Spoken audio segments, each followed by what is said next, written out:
যারা যারা জলেশ্বর পীরবাড়িতে আইছেন তারা তারা হয়তো জানেন যে এইটাই হইল সেই দুধসাগর। মানে একটা সময় এই পাগারের পানি আসাল দুধের মতো ধলা, দুধের মতো সাদা, তার জন্য নাম দিয়েছাল দুধসাগর। এখন কিন্তু আগের মতো নাই, পানিটা অনেক খারাপ হয়ে গেছে, তার জন্যে এখনও নাম আছে যে দুধসাগর। যারা যারা আইছেন তারা তারা হয়তো জানেন। প্রত্যেক বছর উরুষের সময় এই পাগারের মাছগুলা মারে।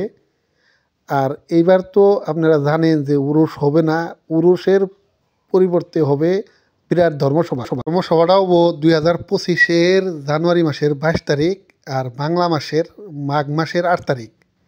তাই সবাই আসবেন। আর এমডি রফি ইউটিউব চ্যানেলটা সাবস্ক্রাইব করে রাখবেন, বেল আইকনটা দাবিয়ে রাখবেন নোটিফিকেশন পাবার নিগে। এই ধরনের অনেক ব্লগ দেওয়া আছে এমডি রফি ইউটিউব চ্যানেলের ভিতরে, আপনারা যাই একবার ভিজিট করবেন। আজকের এমডি রফি ইউটিউব চ্যানেল এই পর্যন্ত শেষ করছি। ভালো থাকবেন, সুস্থ থাকবেন।